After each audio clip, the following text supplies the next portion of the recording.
can just get. He can probably he knows exactly what he wants, and he can get away with it, and just it connects. So I think he has a specific settings on zero mesh. I don't know because usually I do zero mesh the body when I want to get a nice typology flow, but sometimes I'm going to have to manually like move vertices, add loops or something like that. But I usually do use ZBrush to get a base down to see what I need to get, and ZBrush get back to a low poly mesh. If I'm doing ZBrush with like a whole body ZBrush, I'm going to get the loops down, mask what I need to, poly paint it out. But like, just there's some things that it don't do correctly. Like, the Camry Land got kicked out. Correct. Yeah. That's my kitty. Hey, girl. Kitty or yep. Full cat? She's full cat, but there you go. Hey, girl. Yeah. She wanted to say hi. Yeah. Yeah, thanks so much, guys. I really appreciate it. Where did Austin, you're still there? Oh yeah, what's up? Oh no, I saw your icon moved because Ad Lazy left. Gotcha. Oh, he got lazy again. God damn it. Hiram, did you see my post in the thing? No. Check it out, you might like it. Huh? Post. Like a what? No, on your in the group. The ZB hangout. Oh, okay. And hi Leo, how's it going, man? Hey, how's it going, man? What's good? What's good, man? Chilling, working, streaming. Everything you All say is here well. can and will be used against me in the court of law. Oh me. I mean, I know that. But come on, man. That was cool. Ish. Well, I just want to be more like Hiram, you know? I see it. I'm sorry, you had to be like that. Yeah, I mean, really big thanks to you guys for being awesome. Yeah, I mean, I have a imagine question. especially Christopher, because he's the most awesome Huh? of us. I mean, all of you guys are awesome, especially for putting up with me these past. Hey, girl. Sorry, these past couple of days. Come on. Hey. Can you hear that? Oh. Wait, what? Come on. Did you hear that? Sure. That's my kitty. Sophie. Wait, then what's this? Oh, that's the Huh? No, I'm just trying to get this thing done correctly.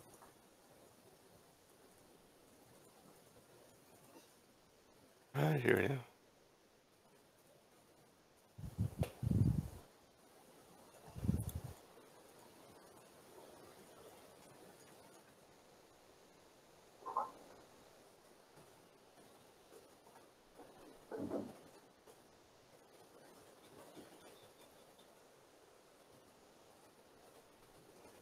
Oh.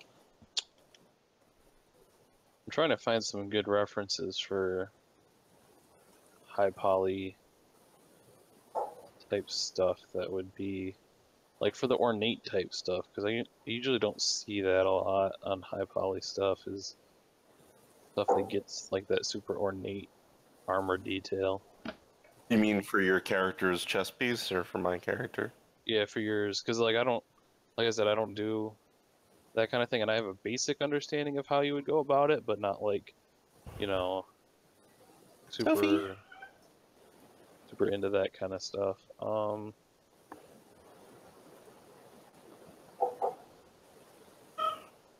Toby.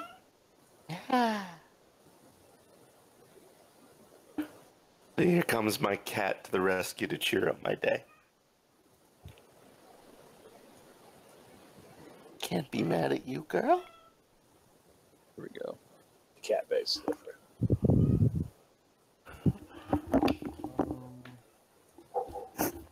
we go. The wireframes go. Okay. I love how clean the dresses are when I'm looking Yeah. at those.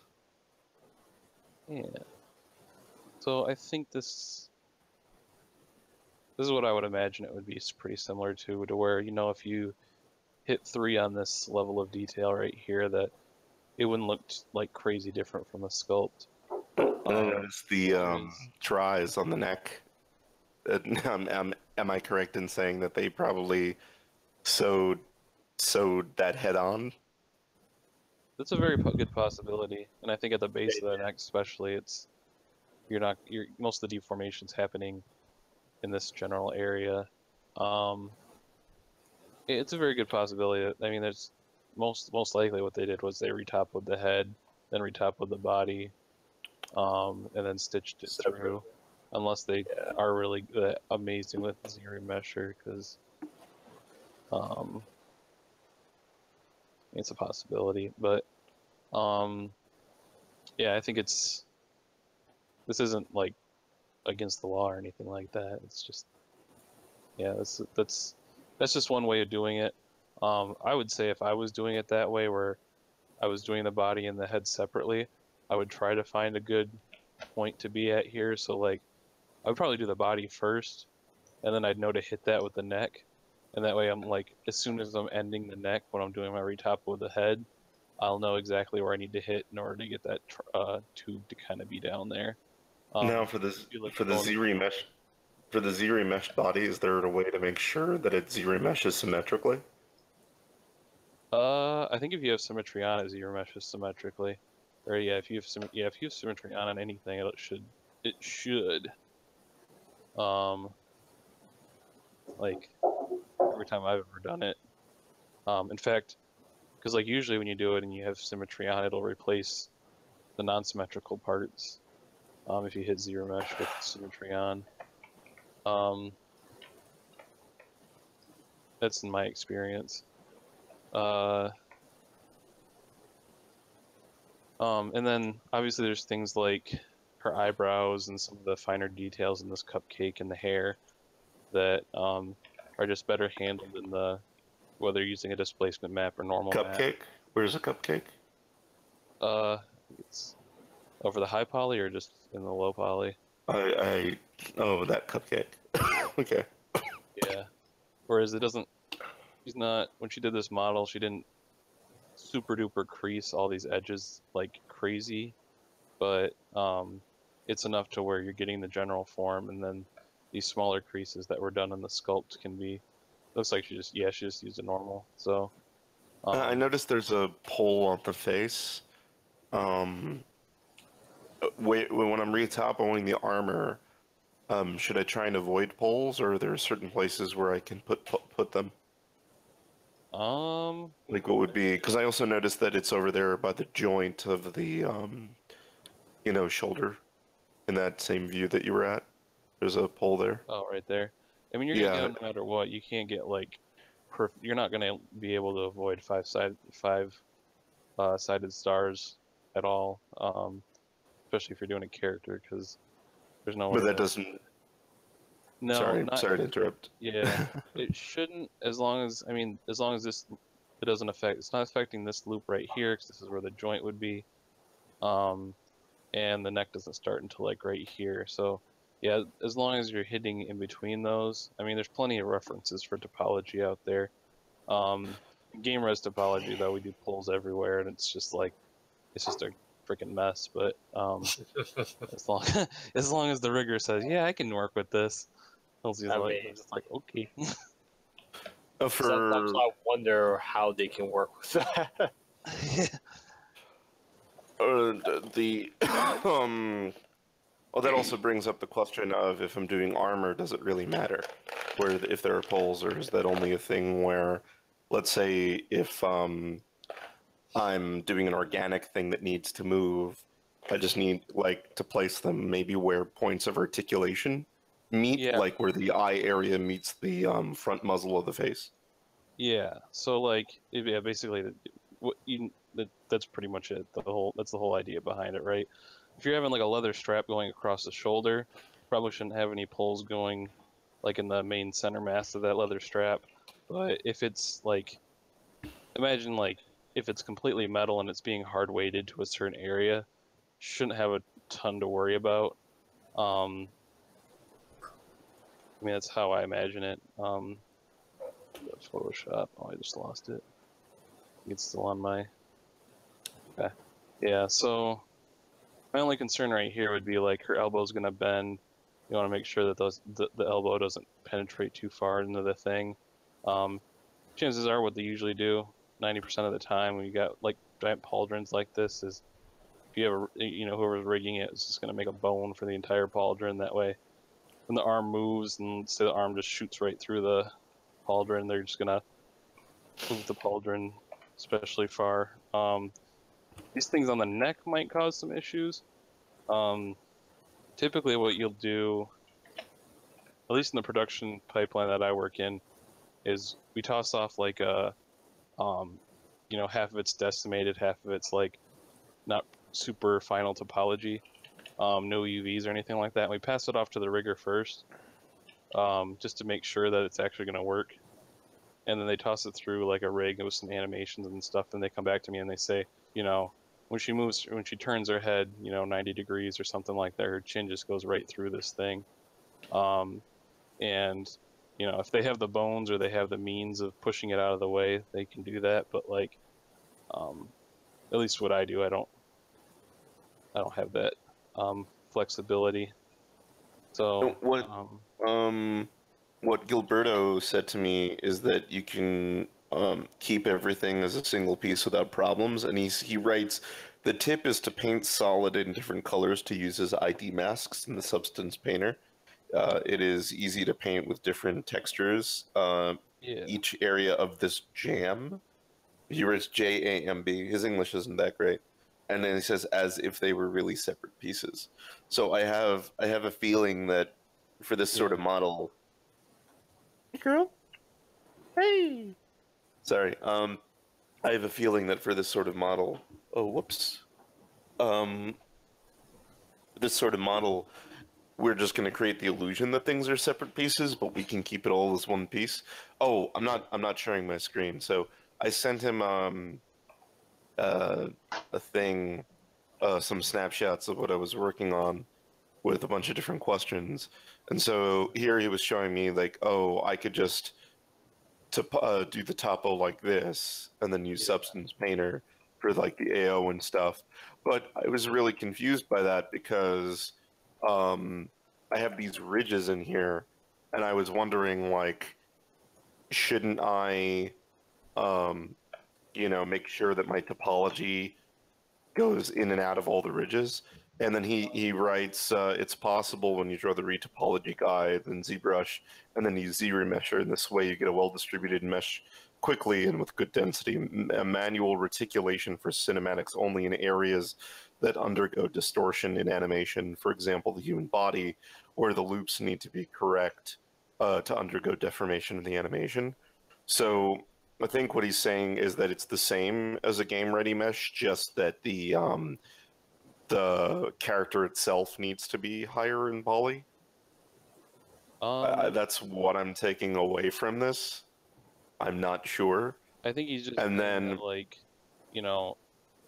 polygon flow in terms of like where he's got that pink line kind of distributed. It's like it's not a huge deal if that's not like a perfect grid. And that's in that way, like especially on that on that pauldron, it's not going to flex. He's not going to rig it with bones. So that's really the only areas you got to worry about. Like, for example, like in the world of environment art, right? Nobody cares what the topology looks like for the most part. In Really? the sense that, well, if you're using it, like if you're in the sense that you're using a displacement map and you're doing something organic, or semi-organic, correct? Not like, if you're doing a car or something like that, you're gonna want to make sure you have good topology, just to make sure that like you're probably not gonna be using a displacement map. In the world of in the world of environment art, you're more concerned about making sure as long as the final piece kind of pops up on the screen the way you need it to, after the displacement maps have gone through and the normal maps, all that kind of stuff, or kind of do their thing, if that makes sense. So I'm guessing the procedure right now is to re-topo it so the mesh is cleaner, and then I'm going to take it back into ZBrush and do my high poly sculpting, and that'll be used for the displacement maps. Correct? Do I have that right? Usually they're just two separate meshes. For at least the way I've always done it is just two separate meshes. But you want to make sure that your high poly mesh is still as clean as possible. Yeah. And then once you're done with that, you should be pretty well set. So here's where, if you can see my screen, where I tried to retopo this, and I was like getting stuck. And you can see like the wobble in this shape. So I imagine I'll have to do some fine correction. But I was also asking him things like, how did he make this? And he just writes, you can use them the way it is for your cinematic model. But that didn't answer my question. So I was confused. Yeah. And then there's also stuff like this where I was looking at this for reference, but I hadn't the foggiest idea of like, how would I go about actually making this? Because looking at this and knowing how to approach the building of it are two very different things in my brain. Yeah. You know what I mean? So I'm not really sure like where to start with something like this. I imagine it would be just topoing half of it and mirroring it. But the other question I had is I wasn't sure if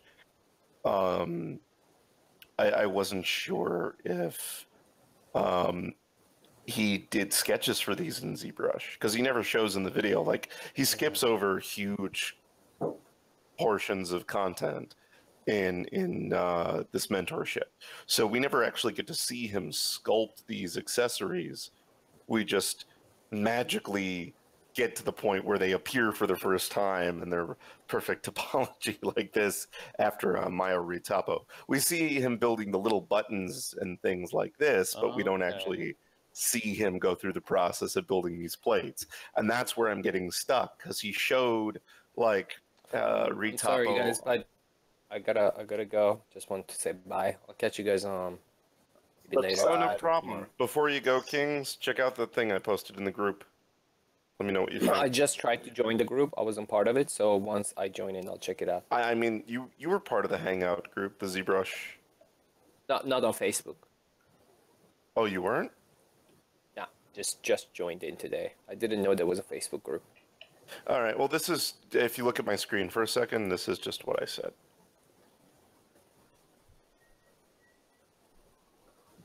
So. Oh, awesome, man. Yeah, no, glad you feel that way. Yeah. All right. I'll catch you guys later. See ya. See you, mate. Bye. All right, So going back to that picture that guy had, Okay. my guess is what he's doing is kind of similar to what you were saying. Is kind of like, what it looks to me is that he's just handling all the, he's just essentially modeling that right there in Maya. In Maya. That's what I was wondering, if he did that. Yeah. And so if I modeled something like this, would I just model it like straight on in like the XYZ axis, like I'm modeling a prop, and then move it into place on the character? Yeah, because okay, And that's you what I don't was so confused about. And you don't have to worry Then about overlapping UVs because it's a cinematic model. You probably won't even have overlapping UVs. And if I do it that way, I don't have to worry about like what I was doing here, which is that like this is on an angle And Yeah. like this is the half that I was trying to do, and I was trying to get this shape in the side view, and I was Yep. just like, how do I do that topology? But if I do it head on, I don't need to worry about that. The only problem then is how do I make sure that it's wrapping properly, like this, without using like a bend deformer, because I can't wrap my brain around how bend deformers work in Maya. Just never works for me. Do I just take a sphere and I would do what you're kind of doing right now, where you like roughed it out in ZBrush first, and then like take what you roughed out in ZBrush, try to put that like just rotate it in a bunch of different ways until it's like on the axis of like being symmetrical, but not like full on symmetrical. Like it's not going to be symmetrical because you essentially did it in ZBrush. But get it as Yeah. close as possible, and then use that as your guide. You don't do like a hard retopo over that, but you would use that as your guide to say, okay, I know this has the right contour that I need, and then you can do it symmetrically and then move it, which is kind of how I would handle it. Okay. I think I understand. Yeah.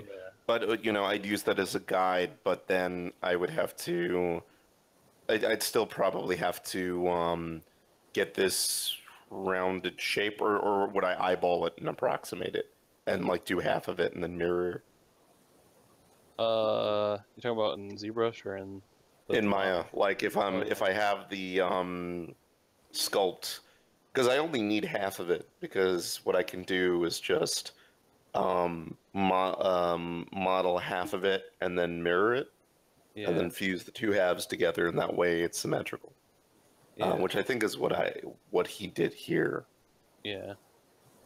That's what it kind of looks like. And I know, because I know that's just how I think a lot of cinematic artists work, is they're just working in and outside of ZBrush and Maya, and then they hit this level to where it's like this ambiguous line between high poly and low poly, and eventually it's just like, okay, I got my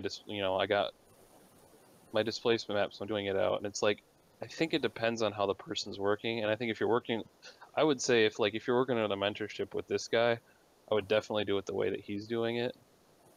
To where it seems like he's doing things like, I guess in that sort of way. Well, I don't know, because to me, Yeah. I don't I know that he'll model something like this flat on, Yeah. but and then move it into place, because he does that for the buttons that this shape repeats all the time throughout the design, and it's here and all over the place. But he never really shows okay, so then how would you build something like that, or how would you build something like that when it's a little more complicated, and that's where I'm kind of at a loss. But if I'm doing a bunch of these shapes and then overlapping them, it won't matter if the shapes are penetrating each other, right? Not every if for example, these shapes that are going here, if they just kind of jam into this geometry, it doesn't really matter, right? Yeah, as long as they're not super obvious, I would guess. Yeah, as long as it's like the back side of the mesh is kind of intersecting it a little bit, but not full on. Yeah. Cool. That's how. Yeah, I mean. Yeah, it's like. Yeah. I think you're good. Thank you. Yeah, no, you just helped make everything make a whole lot more sense. So thank you so much. I really owe you guys, Christopher and Austin. You guys rock. Thanks so much. Let's say thank you for listening to all the stuff I say. So, I mean, no, dude, I value everything you guys say. I really do. Yeah, and I think it's at the end of the day, if you're in a mentorship right now, you're just getting as much out of it as you can. And I think that's the other thing, because he said that feedback was 70% of the course, but he's impossible to get a hold of during the week, and he doesn't speak English very well. So he's only really obligated to send us this written feedback with these notes over top of snapshots.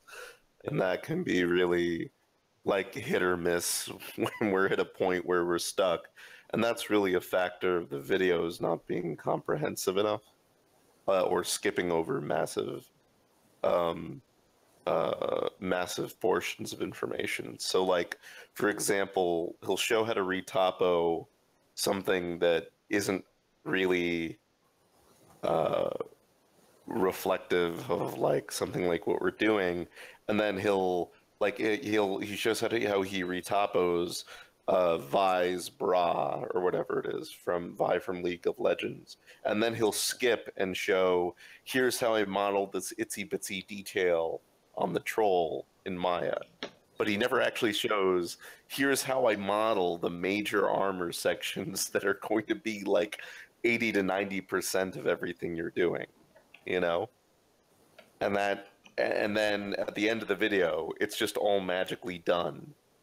So like myself and Cornelius, we've gotten to these points where we get confused. Cornelius, who pops in here, he's also in the mentorship, right? So we're both kind of in this together, and we both kind of, you know, we've had the same struggles, and that's why things are taking a lot longer than they arguably should, you know? Cause we're brothers, we're happy, we're singing, we're colored. I wish I knew the words so I could sing along, but sadly I have Bob Dylan voice. Give me a high five. Bob Dylan voice. Not bad. Oh, this is interesting. Vincent Price was a polyamorous, bisexual anti-colonialist who used the last of his schlock B-movie money to fight for AIDS recognition in the 1970s and 80s while not suffering the disease himself. I just saw that on Facebook, so. Oh, that's Facebook. This is someone... a Buddy took that sounds pretty similar to what you're doing. Buddy Tuck? What? My buddy, he took this class. It says character design, but it's not character design. It's more kind of what you're doing, where it's that like cinematic modeling kind of deal. But it's on CG Society? Yeah. Well, what's your buddy's name on ArtStation, if I can look it up? James O'Brien. Brian, hold on, how do you spell his last name? Oh, it's E. Okay. Yeah, I got it up on my screen right now.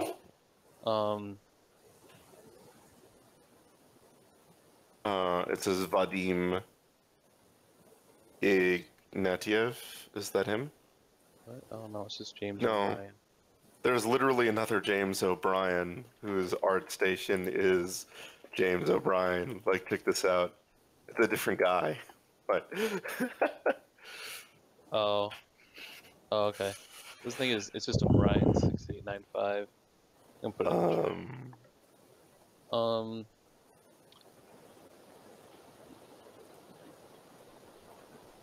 Oh, I got. Oops. Oh, it's 7895. Yeah. There we go. I am following him. Ever since he did this model, and then when I was working with him, he showed me these really cool tricks to where like he was just fluctuating in and out of. Well, we were using Max, but essentially the same thing you'd be using for Maya is just kind of fluctuating in and out of each. And he was using like GoZ, and he was doing it really seamlessly. They showed, Gilberto shows GoZ in his mentorship too, but the problem with it is that the ZBrush 28, ZBrush 4R8P2, the GoZ isn't compatible with Maya 2018 because the code was done before 2018 came out. And I asked Paul Gabori about it, and he told me he couldn't say if a fix was coming. Yeah. So I have to like manually export everything, which is a bummer. That'll be definitely something to pick up on probably when that gets fixed. I think it seems pretty essential to the whole.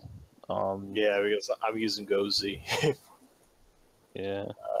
is quite essential to what I'm doing. Yeah. Spicer's been gone a while. Yep.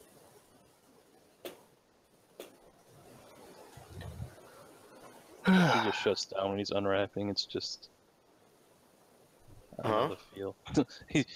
he shuts down like a computer when he's unwrapping. Apparently. I would too.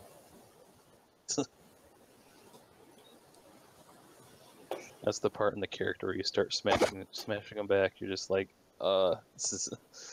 I want to get back to the art again. See, Yeah. I actually enjoy UVing. I had to do it for a job, and for me, it's really just mindless. Yeah. So That's the problem. It's very cathartic. It's very cathartic, though. Like I enjoy just sort of sitting back and, well, let me look at you. So Austin, see if I'm following you on ArtStation. I am not, and I just changed that. Oh, I love your Bulma. Oh, thanks. That was with I think the last mentorship I took was Mike DeFeo does a mentorship, and it's just sculpting. It's not there's no I think he goes a little bit into like Z modeler, but like nothing like super crazy into it's just straight 3D. And he's like, I picked up so much from that class about like character appeal and stuff like that. I'm like, I probably wouldn't have the job I have right now without that class. Well, also, yeah, also, you work on Smite, and that has a style to it. So yeah, it's got definitely something to it. Yeah. That tone, like. Oh. Well, it's like hard to explain the style to like people, like the new guys on the team. Like we just got 2 new character artists like a month ago, and I was like, because they're just like completely like, what's going on here? Like one guy picked it up really fast, and I'm all like, dude, it's somewhere between like Dark Souls and Dota 2. Just if you hit, it just looks the Blizzard, marks, kind of. it's a little bit more detail oriented, I would say. But yeah, it's like you got like one character that's like super almost real, like as real as you can get it in the engine that we're doing, and then you got like Cupid, who's just like this crazy looking baby looking thing. That's Yeah, it's like League of Legends where there's no unified art style. yeah. Well, yeah. That's here's my ArtStation. Okay. I'll put it in the chat.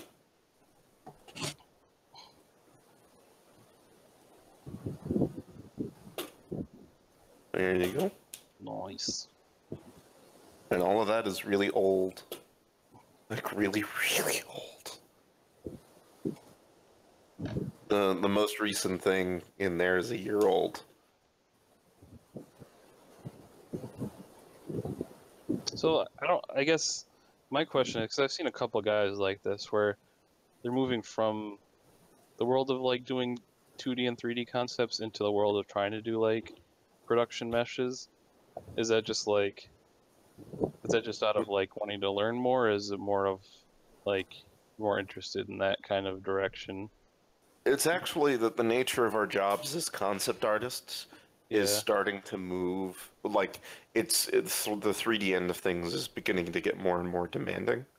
Okay. So there's that, and then there's also like a lot of concept artists. We do a lot of world building stuff. So when we want to, let's say, create our own IP, or we want to put together a pitch for something, it really does help not just to have the concept model as a static model, but to have it like running around and doing stuff. And in lieu of paying someone money to do it for us, it'd be nice, like we like to have control over the things that we do, because we've all been there where we send something off and then like an outsourced artist doesn't get it, and we have to be like, no, this needs to be redone. and so there's all of that. So I've got a bunch of personal projects that are very personal. Like I keep them on the down low, and it's just me and a couple of other people. Speaking of, I was going to open up the one guy I'm working on it with. He sent me a he actually sent me a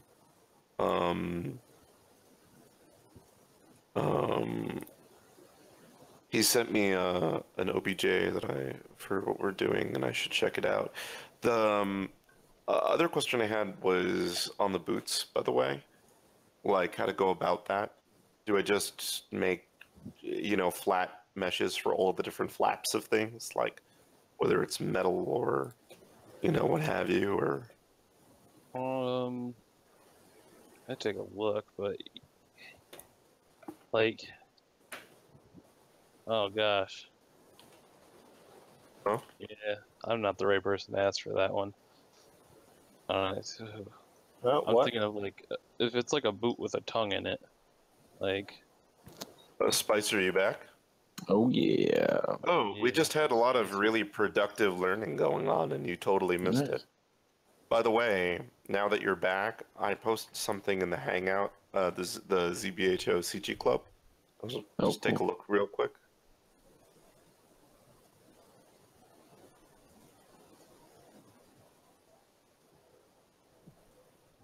All right, we'll get this.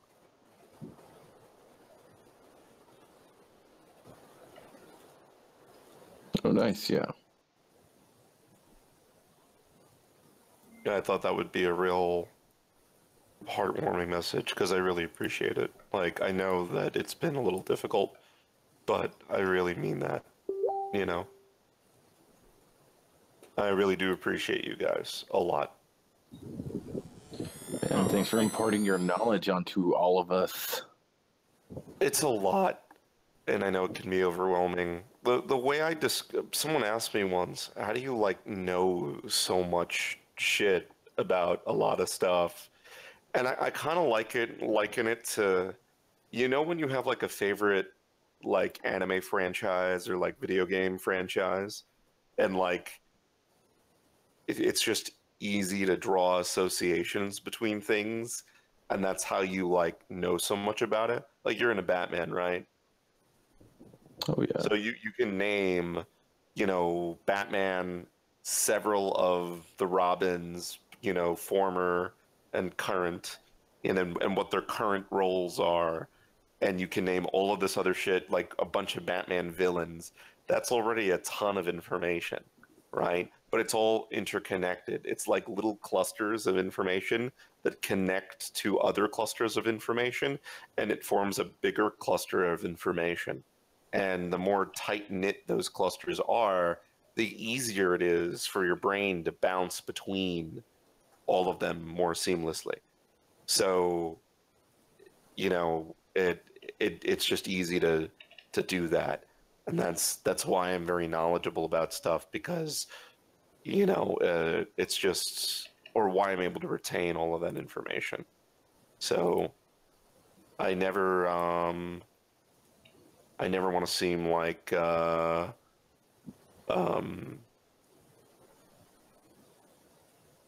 causing a problem. But well, you are, man. Or being, all right. or being you a know-it-all.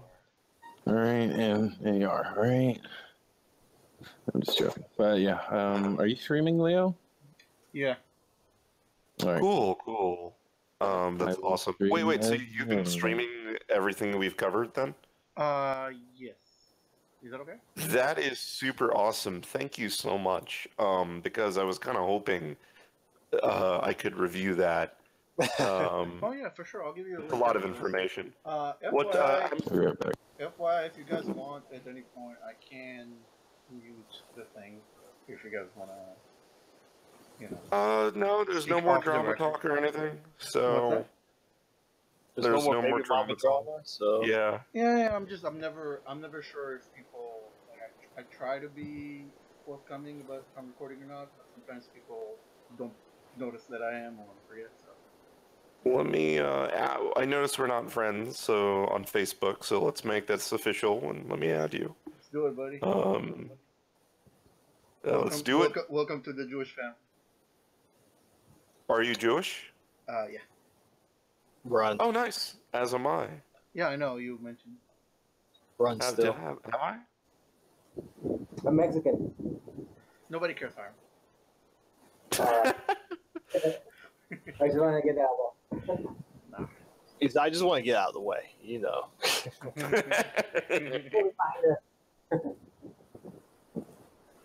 All right. Let's do this, Pinchy. Did you get my request? Yeah, I got it. And there we go. We'll start a Jewish concept artist band. It'll be awesome. Yes, let's do it. Nice.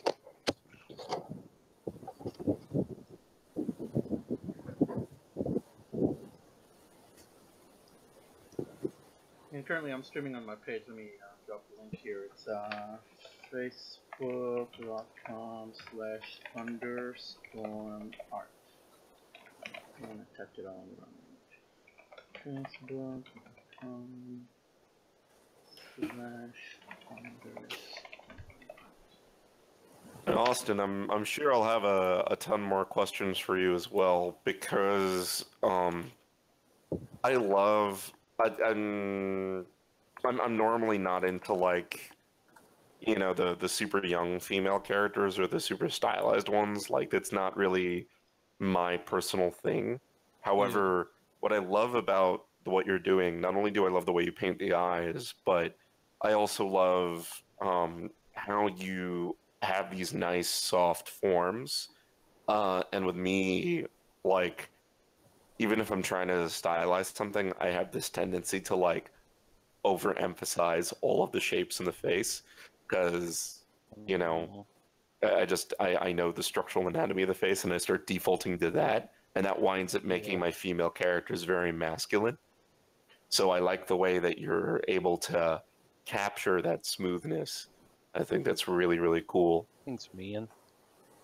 Yeah, I think that's another thing too, is I work with some guys that it's like, oh man, what if like especially like a high res, like what if Smite were to go under and we all have to move to Paladins, and it's like there's just some guys that just, I like, dude, it's like I like making like zombie dudes and like really like crazy, like that kind of stuff, like stuff with like really visual bony landmarks and all the really high detail stuff.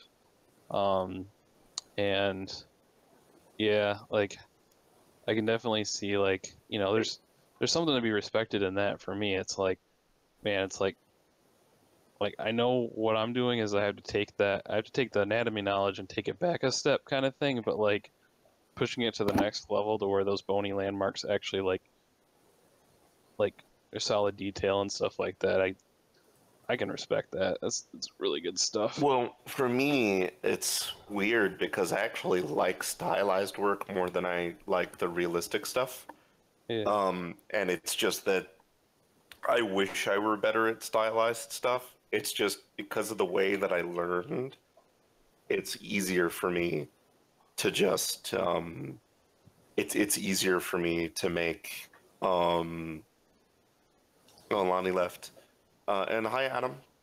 I'm watching you do this UE4 stuff that looks really cool. Thanks, man. No problem, dude. You on Facebook? Let's get networked up. Yeah, I am. I'm on Spicers, Bronze. Adam J. Dello. Ain't no rest of the wicked. Or Adam J. Bacon. Yeah, that's that the guy you? right there. Nice.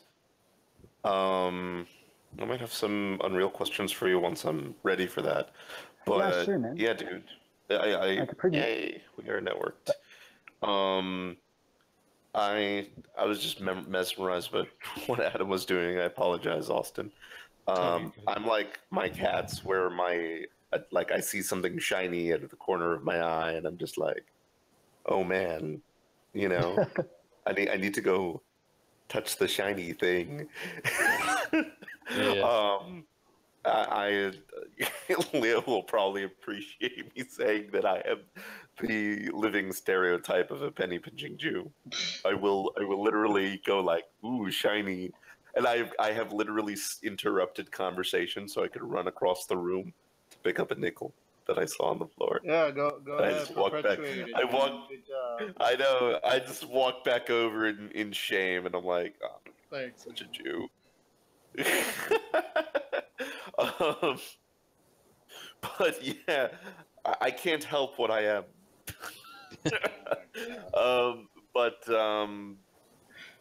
Yeah, the thing about it is,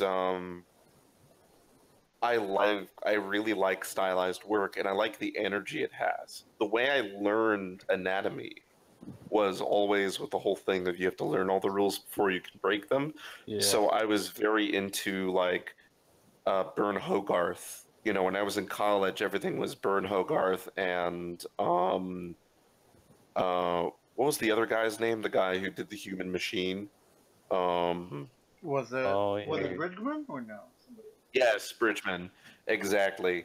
And I didn't learn until it was too late that George Bridgman's anatomy books are bad examples to follow. It's not that he doesn't know his stuff, it's that the books and the diagrams in them were drawn while he was really, really drunk. Super drunk. So like, drunk. yeah, so the anatomy doesn't make any sense. I mean, he looks good. He looks. There's the thing, though. He draws better drunk than It does. draw. It totally does. And he's really, like, he knows his shit, but he drew some of those anatomy diagrams that made it into the book while he was, like completely plastered. So none of the anatomy stuff makes any sense. But you complement that with Bern Hogarth, who does everything. Everything is, like, super fucking bulgy. Like, every little knuckle and notch on the knuckle, because he overemphasizes those things on purpose, so you know where all the landmarks are. But the problem then is, like, there are guys like Alex Pashenko, who I fucking love that dude. He is awesome. He said that he would draw from Hogarth 3 to 5 pages a night until he memorized it. But his work is more simplified than, and so he has a certain style to the way he draws or paints women's faces. And so he does, like, the illustrations for Sideshow Collectibles now, and he's really, really good.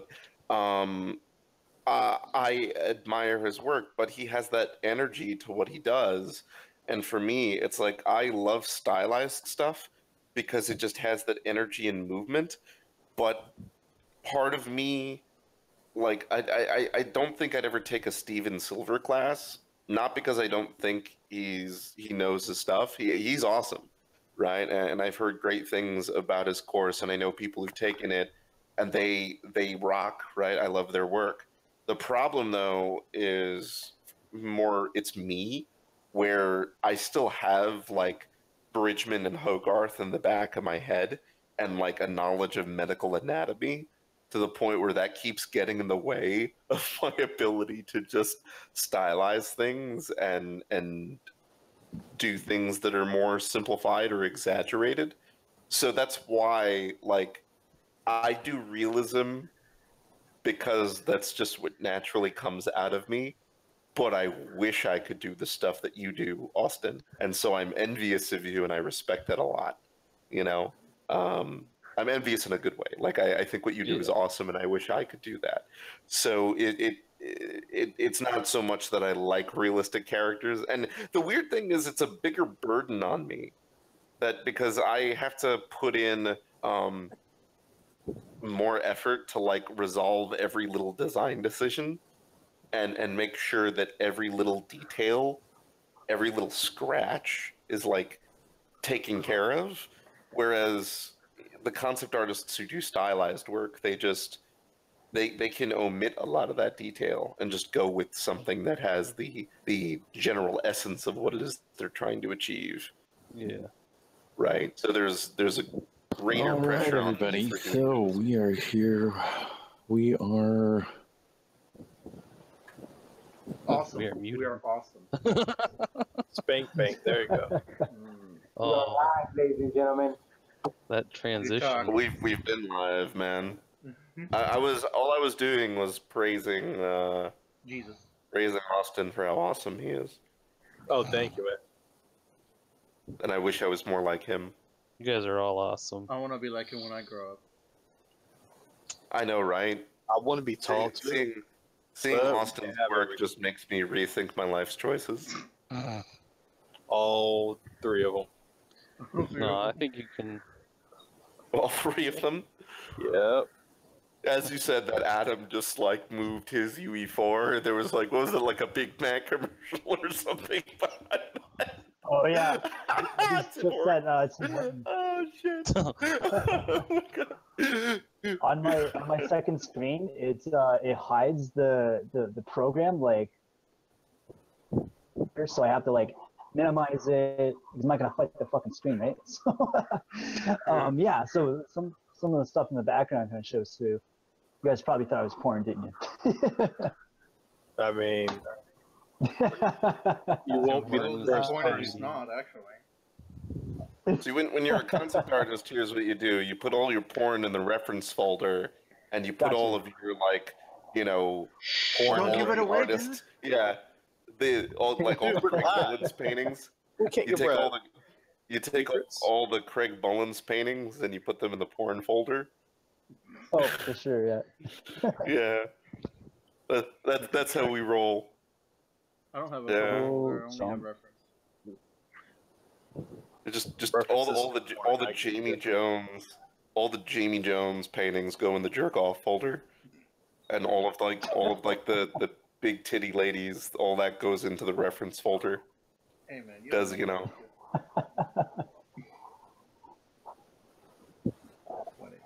It's true. It's the ultimate get out of jail free card when you live with your significant other and you share a computer. Say, I know the weird shit you do too, so don't look at me funny. Trust me, she will stop talking to you about it. It's like, oh my god, she's like sucking 5 dick. It's like, that's research, okay? Reiterating Okay. what I am indeed. And guess what? I caught your internet history too. you into some deep web shit. Oh my god. So I'm working on a horror title. I need to see. You know, every horror monster just isn't over glorified. You know, dick or vagina. Look at Aliens. Ridley Scott started it. It's not my fault. I know. I mean, come on. That was H.R. Geiger, man. That's true. Have you Yes, seen I his stand work? corrected. The body of his work is fucking. Oh my god. I went to the Geiger Museum in New York City. Oh, nice. Just for the record, Good it's choice. Giger. Oh yeah, Giger. Sorry. Yes, you were correct. To the rest of the Western world that like just has to guess his shit if they don't hear it from someone that actually knows, it's definitely Geiger. Well, see, when you say the Western world, it makes it sound like you're talking about someone who's Asian. Like, the culture is I know, totally but different. he's like- He's a German from, dude. yeah, he's from Germany, right? So that would mean. No, I'm East Coast. He's far East Coast, like across the Yeah. Atlantic. He's from the old country. Anyway, doesn't matter, Giger. But yeah, he was a sick fuck. He did. Definitely. Yeah, He was a mad genius. Emphasis on the mad. I sort of like his take on environments, how he made them kind of erotic, but at the Yeah, same very- time he made them so Very penisy unique environment. and interesting. Definitely. No, actually, there's a couple ones that are like straight up. It's like a full frontal of like chick's vagina, pretty much, but it's made into like a mountain. And I'm looking that's the at that stuff I'm right talking now. about. Yeah, and it's interesting because that's actually based on something else, like an actual. I know. Have you ever seen his concept art for the Dune movie? No, but I Look it up right now. should, and I probably. Look it up right now. Tell me what But you I'm see. working. Okay, I'll Everybody do. look up H.R. Giger Dune. hold on. Oh, Check this dude, out. yeah, I've already This seen that. This is the museum bar from the Geiger Museum. Check out that furniture. Yeah, it's all It's all just skeletal. a bunch of penis chairs. Hey, I'm gonna What's leave something a else link in chat, and I want everybody to tell me what they see.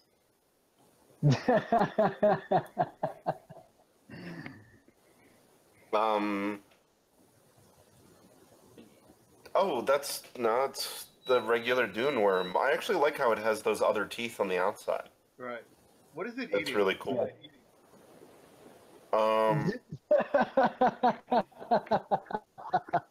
Yeah, what is it eating? Oh, I didn't. I thought those were like the inner flaps of its mouth because it has the three mouths that open. Yeah. Yeah, that's To quote a show called How I Met Your Mother, that's a penis. Oh well. If you asked me if we were to rewind time about 3 minutes and you asked me what does that look like, I'd say that like what is in his mouth. I'd say Lexington Steel. One of my favorite games to play with artist friends is Find a Is that a Penis, and it's basically just grab a random Giger drawing and find a penis. Pretty much. You know what? Have you guys checked out the game Scorn? Porn? Yeah. I understand. Oh, Scorn. That's the heavy metal one? Yes. No, Scorn is the Giger game. Oh. It's the new horror there's game with a- the Giger. No, I haven't checked it out. Yeah, yeah.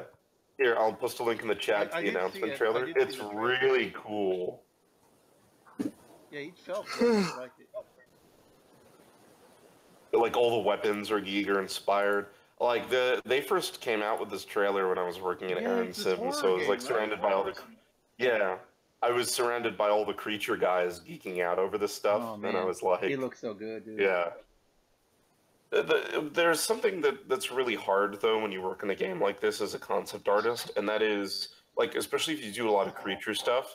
What happens is you do a lot of research and reference gathering for some really horrible shit. Like you keep gathering like mutilation photos, Yeah. and after a while, it really does get to you. So like you need to take a vacation and do other stuff. Just watch My Little Pony for a week. Yeah, you gotta scrub your brain of that stuff because no, seriously, like when a large portion of your job, like especially if you're doing a lot of photo bashing, is like, or even just sculpting, is when it's all about like finding reference of disturbing imagery, like burn victims and shit. Yeah, man.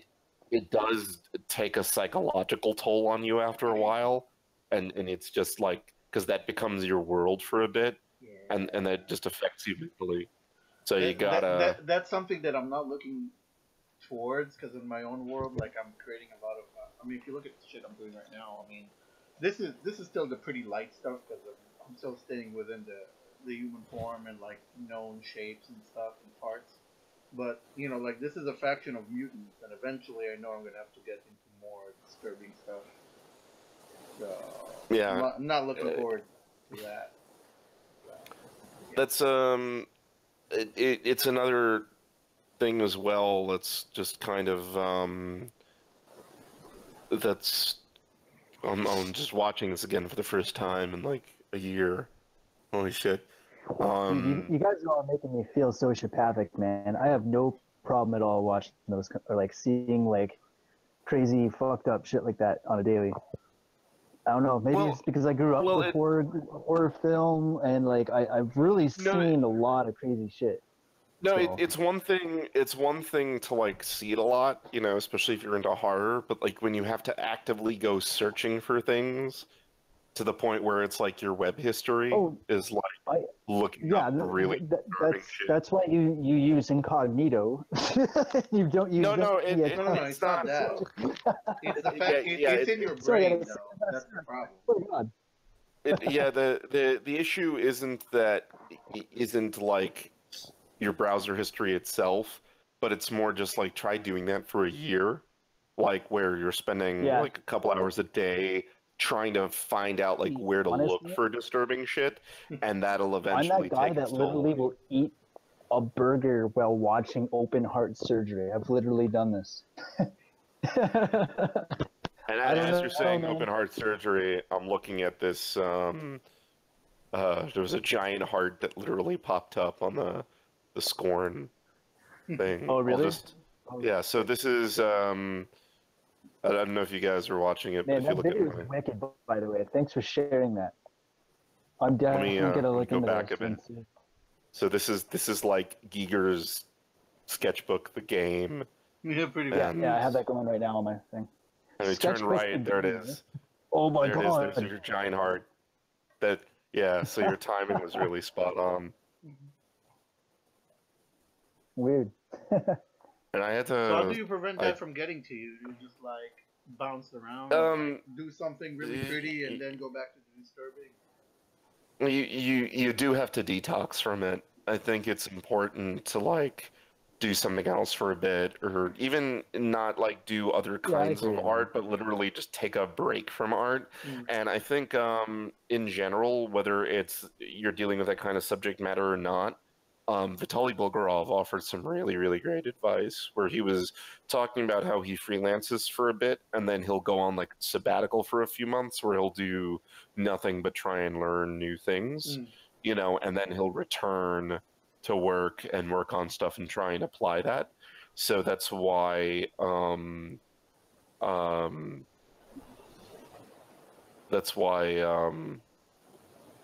here we go. So I think that's really good. Like if it's not about making a certain kind of subject matter, like when you're learning, but you're just learning a new tool. So that way you just sort of disengage from that kind of thing for a while. Right. And it just I'm gets sort out of of you. doing that with Unreal, or I have been for a long time. Like I'll start a project, but I'll step away from that project to go figure something else out that I can definitely use later on.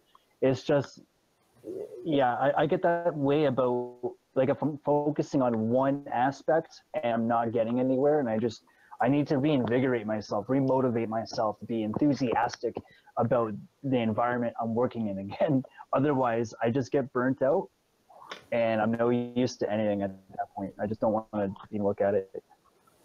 So if that's what you're talking about, I can definitely understand. Well, yeah, it's multiple things at once, I think. Really, where it's you know, and obviously different people get affected differently, and you know, different circumstances can sort of trigger that in people. But it's also kind of the same thing as getting burnout, where burnout just happens for different reasons. But you know, whether it's switch to something else or whether it's you just need to go on vacation for a little bit and do something for you. For me, I find that like no matter how stressful work gets or how stressful life and social shit gets, I always have my cats and my family. Yeah, Spicer, you missed like that it. you But, opened with cats. my cat Sophie came by and she was doing her adorable purring. I think she went took a nap now. But yeah, so my cats make these adorable cooing and trilling noises that are like meowing, and I raised 3 of the 4 of them, and one of them is an adult cat who I'm going through the process of training and socializing. So I have a very close bond with my pets, but then, you know, my family, my wife, my daughter, I can't, you know, I'm never mad at them. And it's always like, if I have a rough day, my whole thing when I was working on site is I would be willing to work on weekends or come in on other days to catch up, but I would always try and make it home by 7:30 or 8 if at all possible. And then what I would do is I would read to my daughter every night. That's a big thing that we're into, where we Nice, man. I didn't hear you. I said nice. It's good. Oh, okay. You prioritize. Yeah, family. I read to my daughter every night, and when I do that, it's like, because she's not even 2 yet. When you're in that kind of environment where it's just like you and a child storybook, and adorable kid, just getting ready for bed after dinner. It's just like all of that washes away. So I think you need that kind of stuff in your life when you're a concept artist, because otherwise you're going to go out of your mind. Every day. Because it is psychologically taxing. What we do. I think people undervalue how much mental energy it takes when you're sitting in front of a computer all day long. So people are like, oh, well, you're making art. Man. Like, Huh? why are you running to Morton's all the time? I just need to be around people or I'll fucking kill someone. That's basically it. Like, I go nuts. Like, I honestly, Oh, that's really cool, Christopher. Sorry, I just had to. Oh yeah, I made this a while ago. I just really haven't finished it. It's pretty cool, actually. I want to see that running around in that I like the room. eyes, man. Oh, thank you. I like the general. I like the shapes on the hips and on the shoulders, and I love the markings on the face, and the gauntlet's cool too. Yeah, I'm going to have to. I see some problems with going to have to redynamish the body again, and because there's some muscle stuff that needs to be redone with it, so I have to redo some parts of the body again, and yeah, that's pretty much it for that. And I have to actually put some the rest of the stuff on her, like her cape and her actual weapons that she has to go around with it. Oh, And, did Austin left? Yeah, he left. Oh, whoops! I think I missed that. I'm sorry. Yeah, but I'm about to leave myself because I'm getting real tired right now. I'm getting real. It's not even tired of all midnight these yet. People leaving. It's about 3:00 where I'm at. Yeah, it's 2:44 here. What do you mean? Yeah, so I'm about to pass out. Yeah, I didn't want to pass out and to hang out again. So Again. yeah, I mean, and it wasn't the first time I did that. Oh yeah. Oh yeah. Nice. Anyways, I talk to you guys later. All right, brother. Or All right, see you, man. Peace and chicken grease. Nice meeting you. Yo, yo, Bye, yo. Christopher. See you, bro. Oh, get the fuck out of here.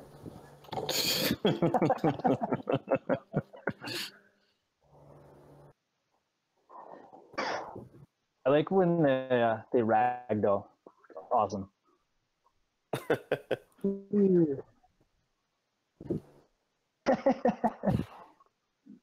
That's pretty cool. Their action needs to be a little better, but for some reason it's like still hitting them when it's not even like nowhere near. Now, have you done any coding and blueprints for that, or I mean, have you done any C++ coding, or is it all blueprints? I don't really need to do any C++ coding. That usually, like for me, that would be if I have a lot of items. Otherwise, everything's here in Blueprint that I absolutely need. Also, it's easier for me to think about.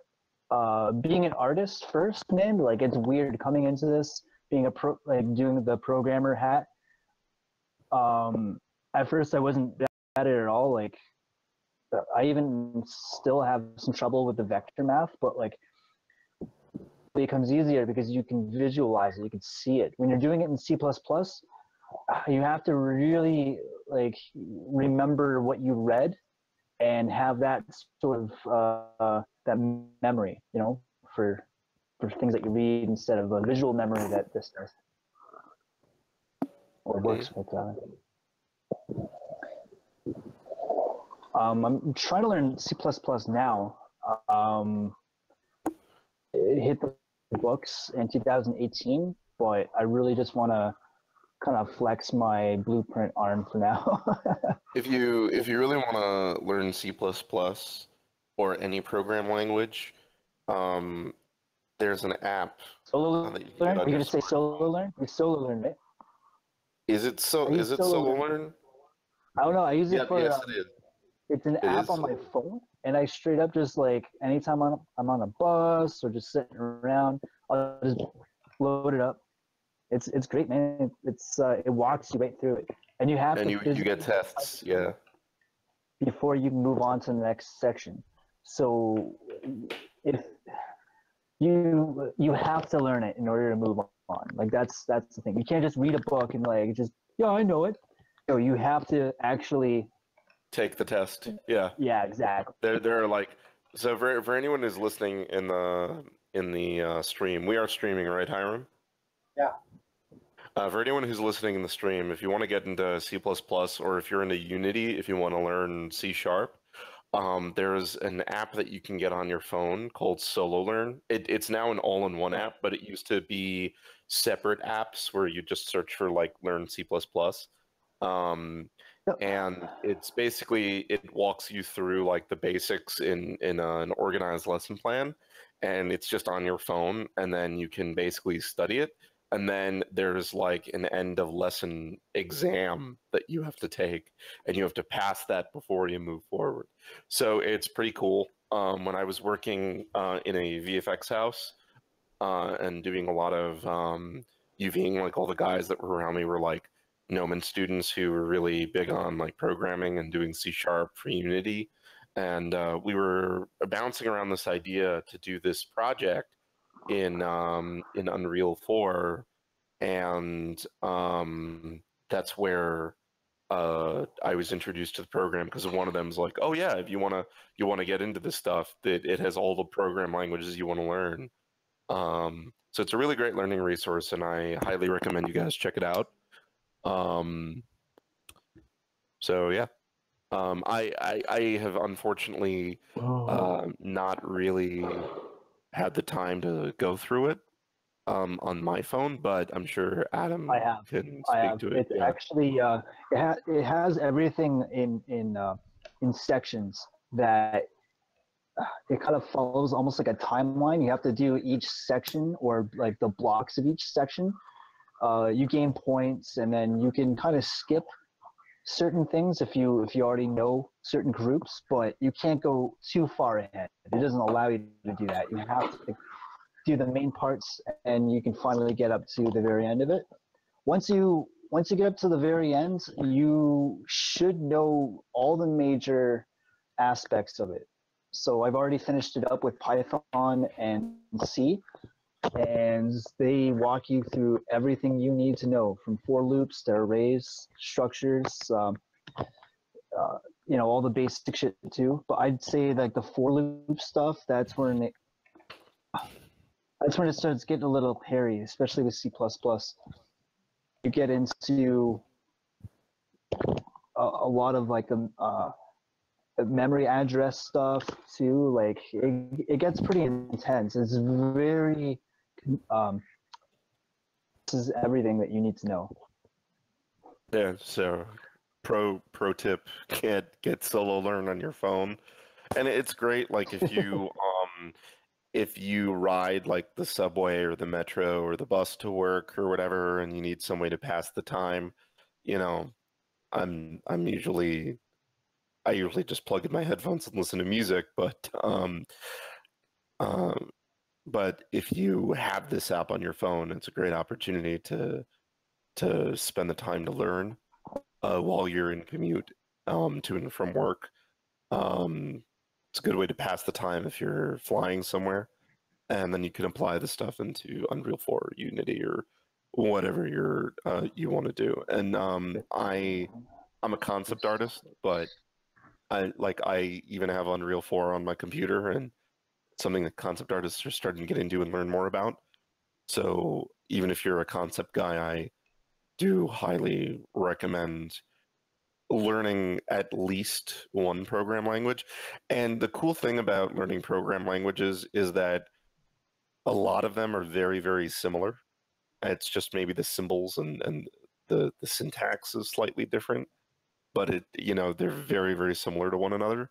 Be honest, So man. if you- Like I've gotten away with a lot of stuff not knowing programming. At least with Unreal. I don't know. I can't really say that with Unity, but with Unreal, it was so easy that like I don't know, man. Like you already have those skills. Like if you've ever used Maya, if you've ever used anything that's like node based, like even Max like switched to node based too. Like it's if you're familiar with that, you shouldn't have too much problem making materials in and like just generally working with the system. When you're But making that'll only materials, get it's you so literally the far. same idea. What I was told by my coworkers, because I asked the same question. I'm an artist. I'm not really a number cruncher, and so I avoided programming for a while. I mean, I learned HTML, but that was about it.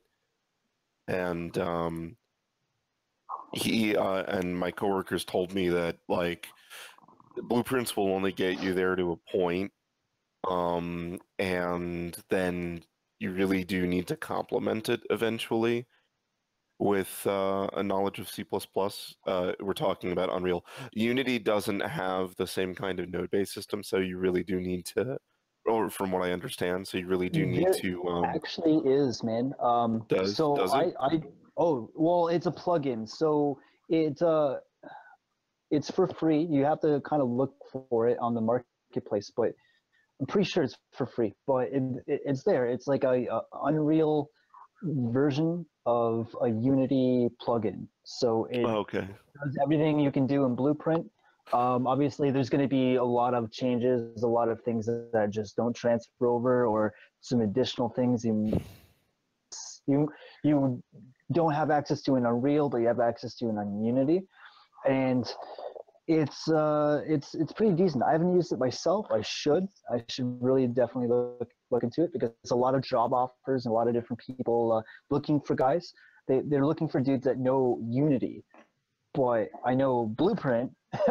if I had the ability to use the same Blueprint's style with Unity, dude, I'd be in business, man, for sure. But that So only I think that that's the only way to gets go. you so far though. Does it? Because I've No, also we worked both. for companies. I've worked for companies where I was doing concept for them, and they were asking me, "Do you know any Unity guys?" And then it went into this whole discussion of like what it is that what their needs are. Okay. There But does that like you just said that you've never used the Blueprint system, so I'm just saying me personally, but it I'm might just actually. that what I'm saying is me personally, I haven't used it, but I know what certain companies' expectations are. And another thing I've experienced, I've worked in-house in places where, what the producers wanted, like what the artists wanted or were comfortable using, and what the producers were willing to get us were two very different things.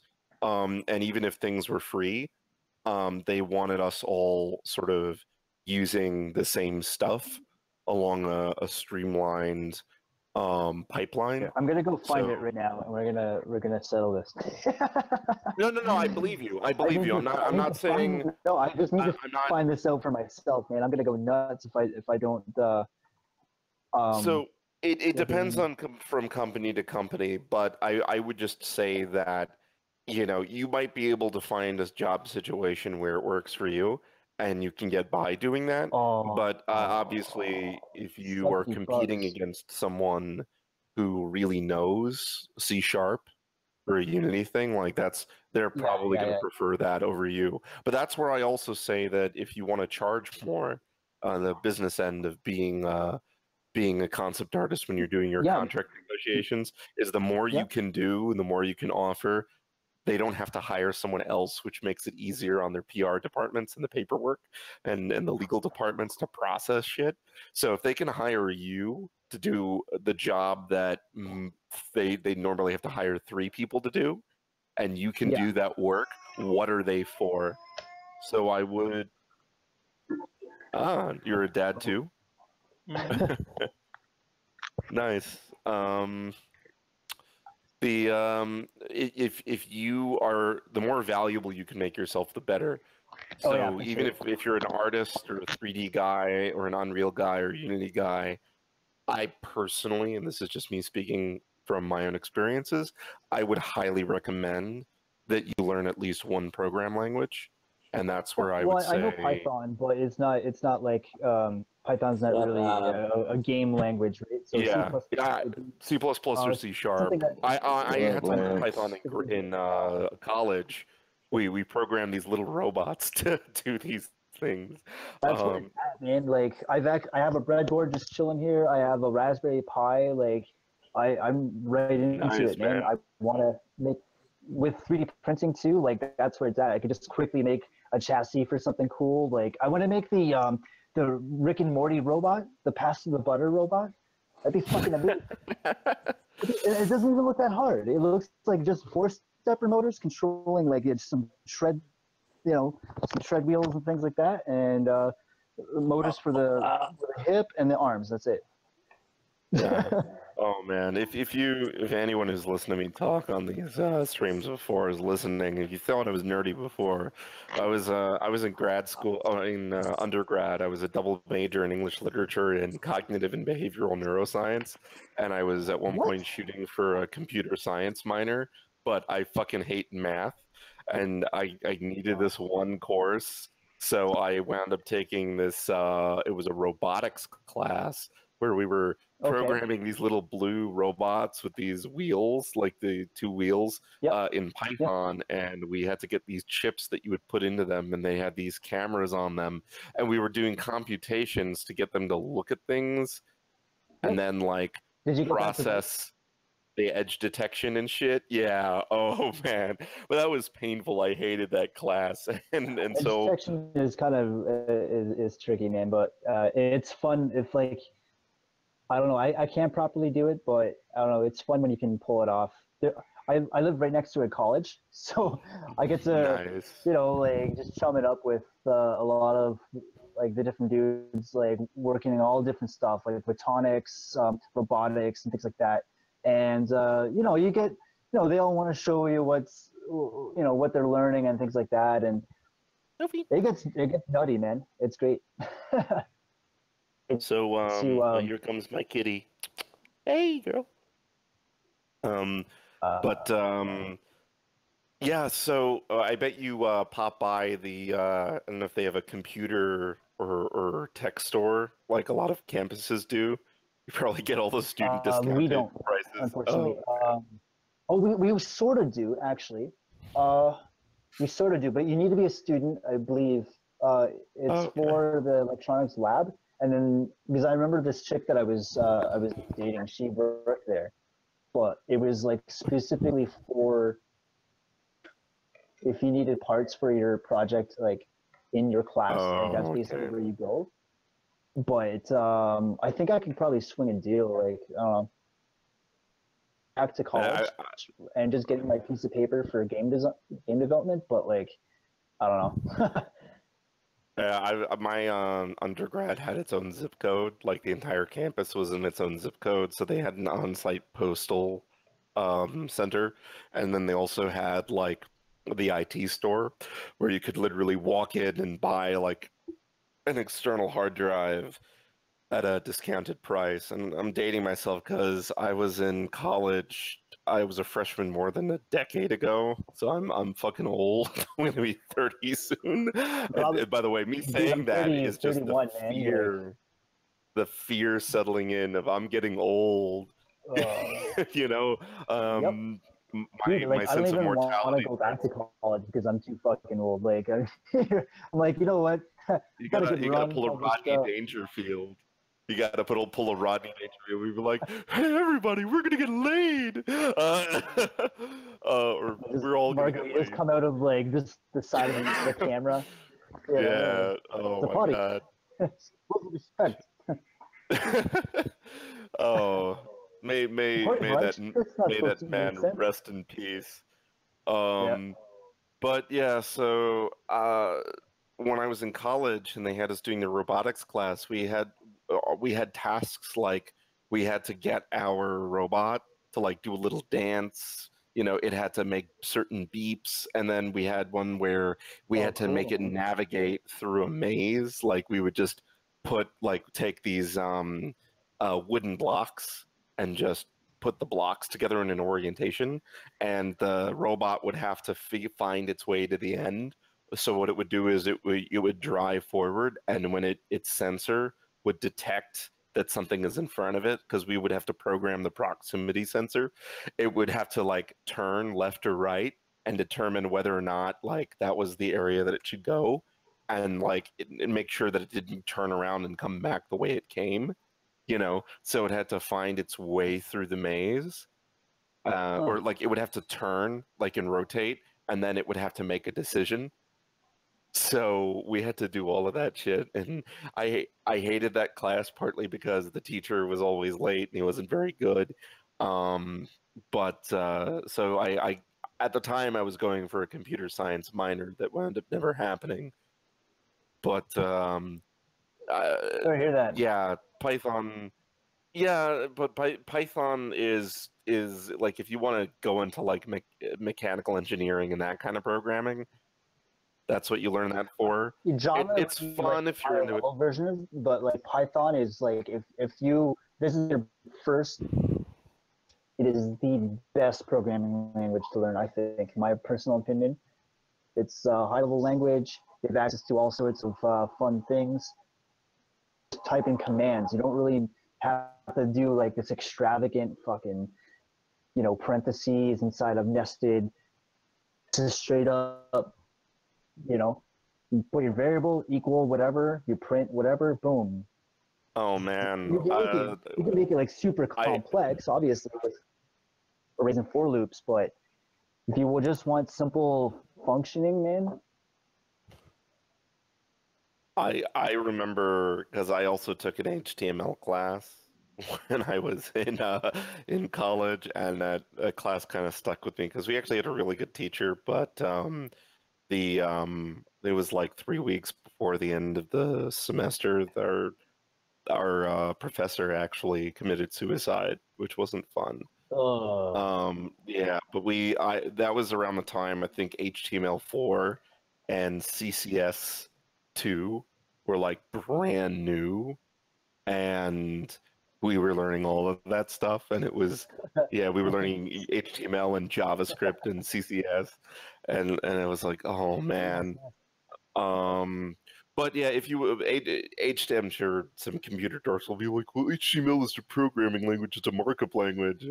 But yeah, if you want to get into programming for games, I would recommend C#, C# or C++. Those are the two you really want to go for. Or if you want to go really retro, Visual Basic. Do you say JavaScript? I said Visual Basic. Do you remember the days of Visual Basic? Back in the days of like MS-DOS. Are you going to be the next Daniel Doan and make another Sanctuary RPG? Oh man, I remember back in the days like where you could make that game Snake, where you just had the thing like eating the apples and it would grow. I just tried to make a Snake game because I'm getting into procedural programming, so the idea of having it generate geometry and actors and procedural instances of what you're trying to put into the world. It's based off of time. So as time progresses, it'll slowly change and become something else, or create new things by spawning, or just creating new points, stuff spawning on points. Speaking of Snake, and it gets Snake is basically a procedural thing. Speaking of snakes, I'm really interested. Something really happened recently. Dan Levisi just bought a snake, and I'm really excited because he says that the cats aren't really bothered by it, like they just ignore it. And I was a little worried, so I did some Googling and I found that, oh no, there are snake owners and the cats just ignored it. Because I what up, when I was raising my cats. Oh, he left. He joined then left. Yeah. when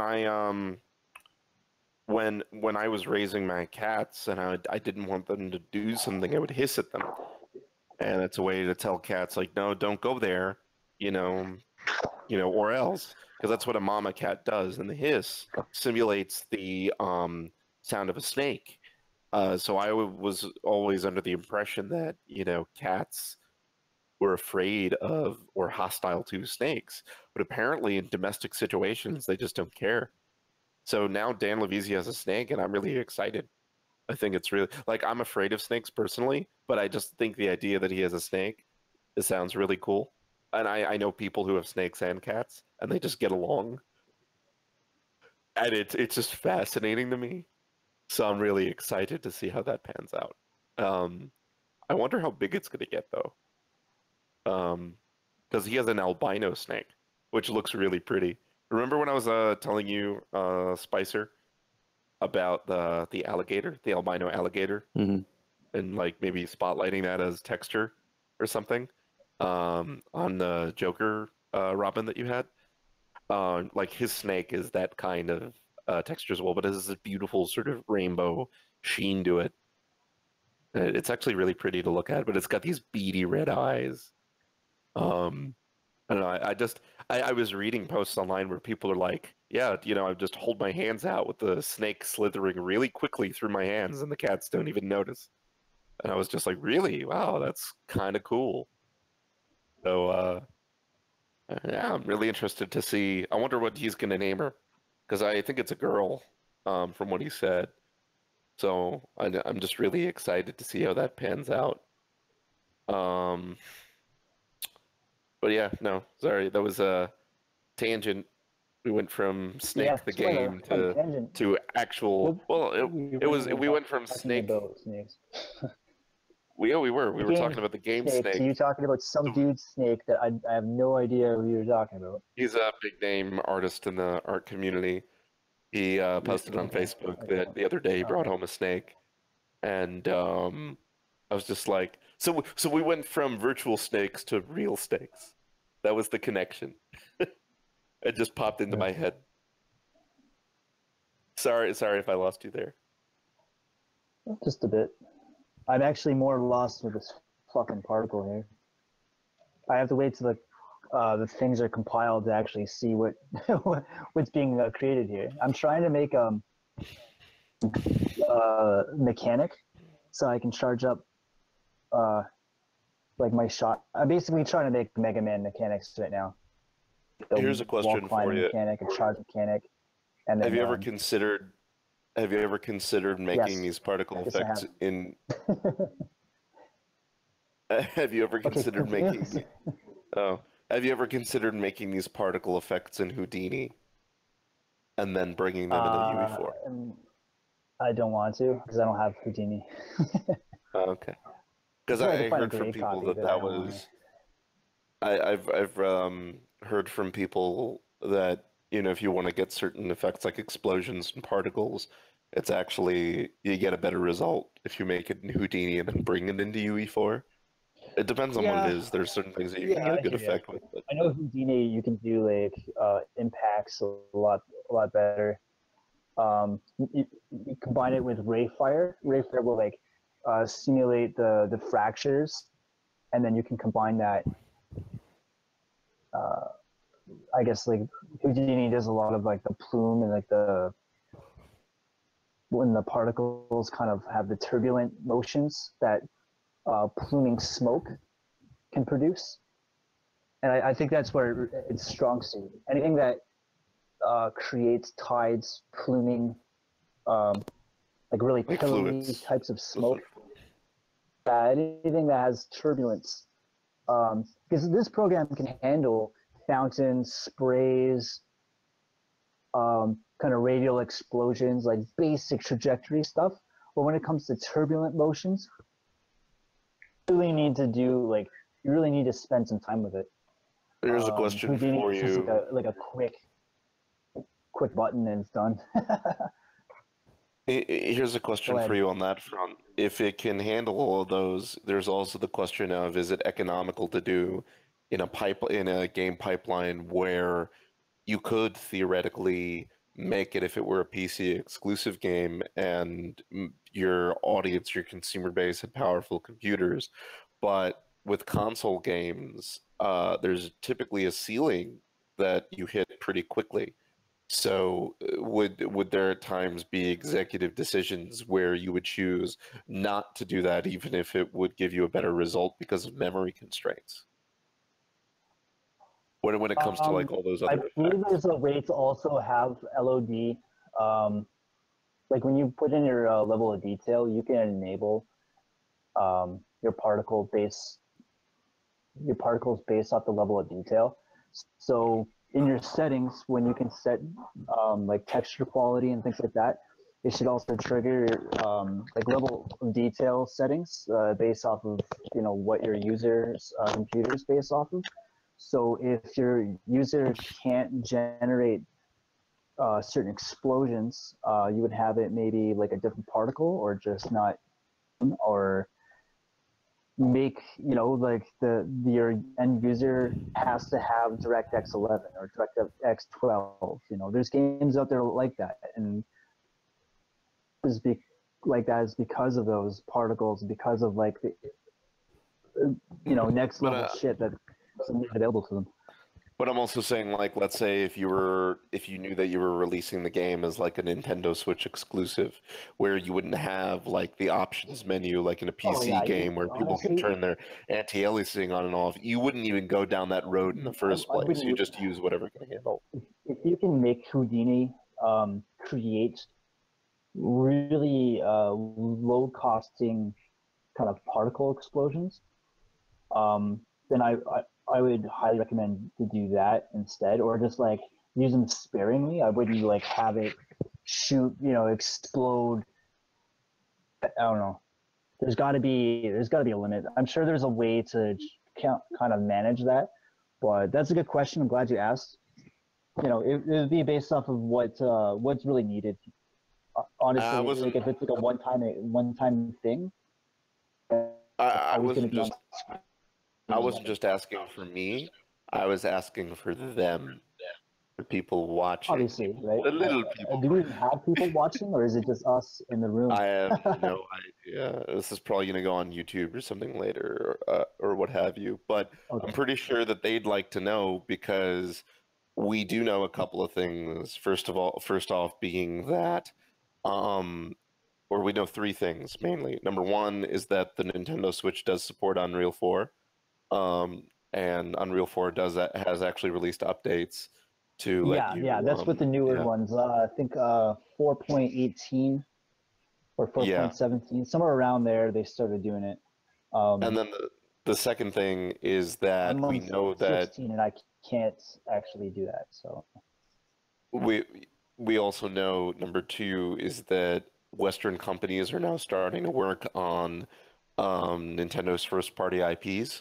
Like Ubisoft worked on the Mario Rabbids crossover game.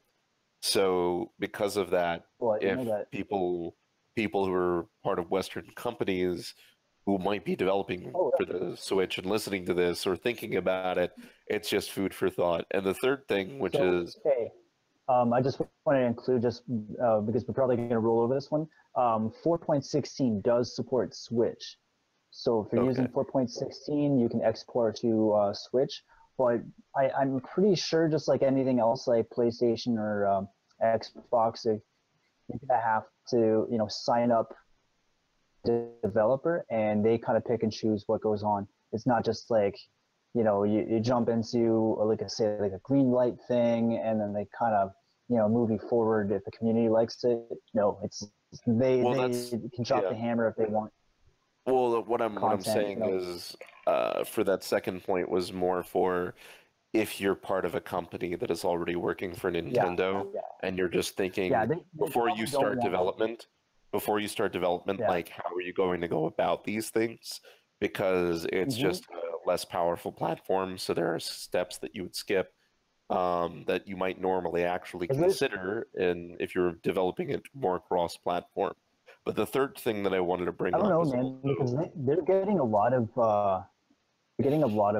other, like, I wouldn't really say it's like as powerful as PlayStation 4, but I don't think that they're really utilizing the sheer power of the Switch. You know what I mean? Because That's another thing that I've said time and time again, because, and that's a topic I'm actually going to get to next. But before I say that, I have one other thing that I want to say, which is the third point, as it pertains to people like us, or if you and your buddies are putting together your own game. Obviously, they don't have something like where you can put together an early access Steam game and get the community to vote on it or whatever. But we do know that Nintendo does accept unsolicited prototypes as pitches for their first party titles, which is how Mercury Steam. That's how Mercury Steam got the Metroid license for Samus Returns. They actually developed the studio that was reached out to for building a prototype Metroid game, side scroller. The same guy that made the it was this Metroid game that got pulled, I guess, with a DMCA. No, the DMCA was Milton Guasti, who's Doc M64. He did that on the PC, and he is now working for Moon Studios. So he wound up getting a job for that. Yeah, so he's working on Ori and the Will of the Wisps. It's interesting too because there's a perfect example of why programming is important, because he made AM2R, another Metroid 2 remake, to learn programming, and though I think he was learning C++, and now he's working on Ori and the Will of the Wisps, which is C#. So I'm very, because they do it in Unity. That's the sequel to Ori and the Blind Forest, isn't it? Correct. Yeah. It's a Metroidvania adventure, so he's working for them. Yeah, working for that them makes now. sense, but no, because it's like a side scroller. Yeah, it's a Metroidvania game. But the one I'm talking about was the one that came out on the 3DS recently. That was done by Mercury Steam, who worked on the Castlevania Lords of Shadow and its sequel, and also the handheld game. They worked on the handheld. What was it, Mirrors of Fate or whatever it was called. So they worked on a Metroid game, but at the time, Nintendo was actually soliciting a different company to work on Metroid, and Mercury Steam just slapped together a prototype, which they showed to Nintendo behind closed doors in 2015, and nothing came. It was actually two prototypes. They had, their idea was that they were going to have a first-person game, kind of like Prime, that had 7 other hunters, and it was set in a post-apocalyptic planet. And Nintendo hated that idea, but the idea was that that game would be coupled with a side-scroller game, and they liked the prototype. That side-scroller was intended to be a sequel to Metroid Fusion, which is why Samus Returns has the aesthetic that it does. So Samus Returns basically was, they didn't like the first person part of the pitch, but they really loved the side scroller aspect, and they said, well, maybe we could do something with this, and they were in talks for possibly remaking one of the older games like Super Metroid, and they wound up working on a Metroid 2 remake because that was the game in most dire need of an official facelift, so because of that, we know that if so long as you don't publicize it and you keep it under wraps, Nintendo does in fact. What up, dude? That's cool. Oh no, I was just checking to see if you were there. Sorry to interrupt, guys. I was just checking to see if Ron was still awake. Oh, okay, he's here. Yeah, he's UV. My point was just that they do accept unsolicited pitches. So if you wanted to put something together and say this runs on the Switch and it looks like this, you totally can. It's just make sure you learn C#. C++. Now on your point, Adam, that they're not utilizing it to its full potential, I agree. That's because of the tendency of Japanese companies to try and build their own engines, which are wrought with problems and not really making use of the full power of the platform. Which is That's why what I feel like Unity does. Well, did you? There's a YouTube video where they talk about Final Fantasy 15 and why it took so long back when it was 13 verses, because they tried using their own engine for that, and they kept having all of these problems and running into roadblocks, and that's why it was delayed so long. They couldn't get. What's up, Adam? I didn't know you were in here. Sorry to interrupt. Go ahead. What's up, dude? When I said what's up, Adam. Sorry, Dave. Continue, guys. It's cool. No, they couldn't get it to work. So the general idea was that they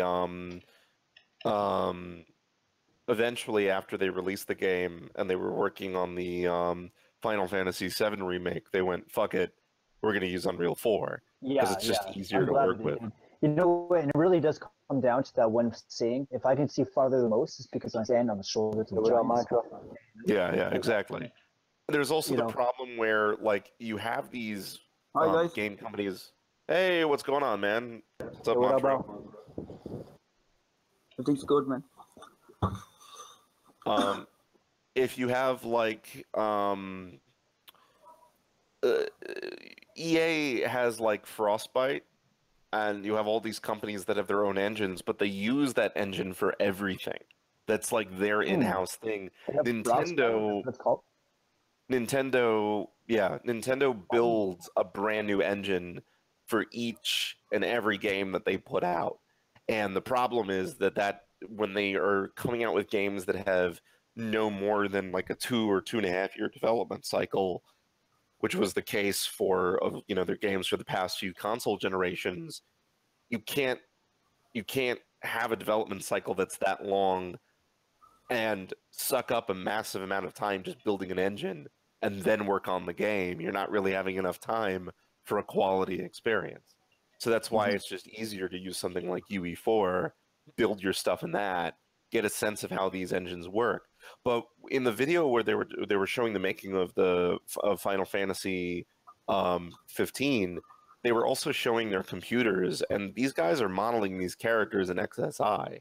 Like, they're using old, ancient software, and in Japanese game studio or game development programs for students, they still teach Maya 2015 and DirectX 9. Like, they're really behind on stuff. So I agree in the sentiments. That has to do with the language barrier and them not getting the full learning material and documentation translated for them until after everyone else.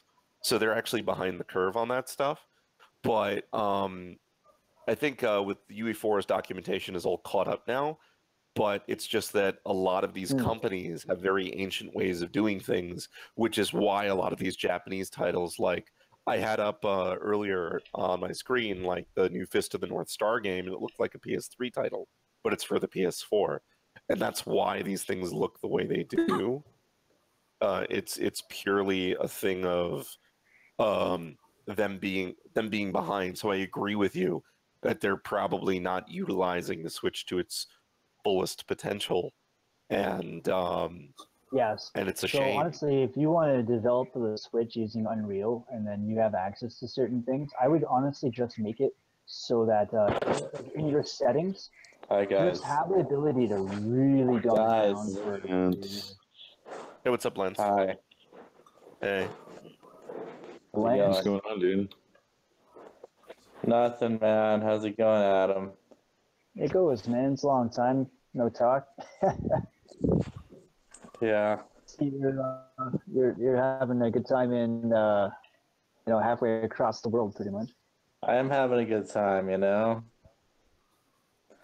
Sounds like I can hear it in your voice, Lance. Just abandoned me, dude.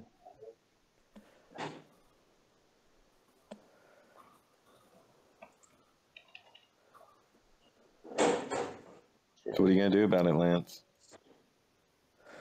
I'm gonna go murder him. Yo, that's not cool, bro. What? Did I ban you?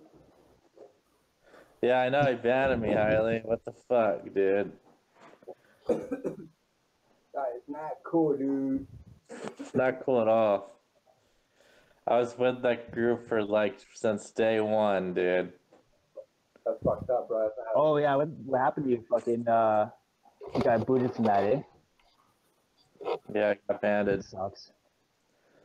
All because I was digging into Dave. Way to go, David. No, you said that you weren't doing it for me. I was it wasn't digging just into because of you, David's but he didn't do it past. for you. I was digging into David's situation, you know? I was digging in.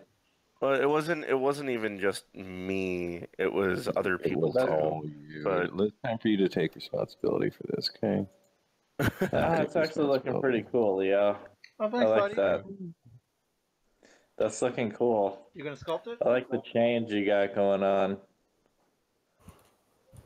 Thanks, man. Is that a tire on the stomach? Yes, it is. That'd be a pretty cool design.